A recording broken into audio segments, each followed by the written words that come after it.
So at the beginning, when you were introducing yourself, you mentioned building a team as Chief Commercial Officer.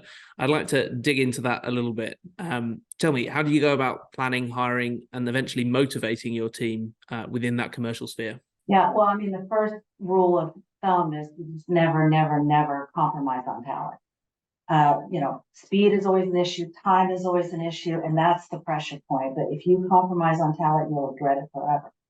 And so there's a book that I really love. I read it early in my career, First Break All the Rules by Marcus Buckingham.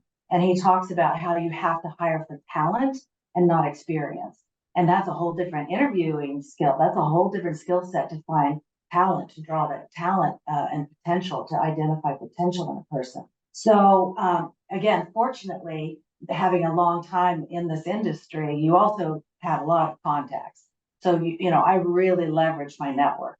There's a lot of people in my Rolodex that I'd like to hire. We've worked together before. I want to work with you again. That's happened many times, on both sides of the spectrum. Where I've had the same boss hire me 3 different roles.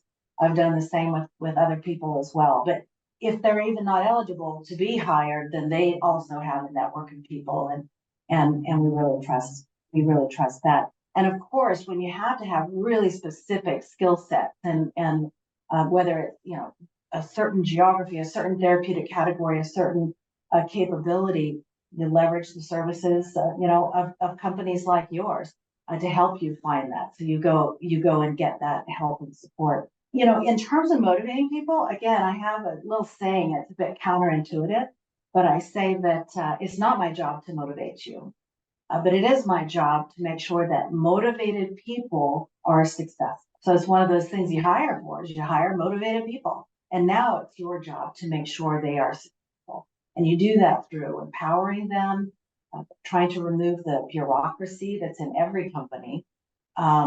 Make sure that there's an external focus. That's very motivating, removing barriers, and last but not least, of course, as a leader, you've got to give your team all the credit when things are going well, and that you need to take all of the accountability and the responsibility when things are not going well.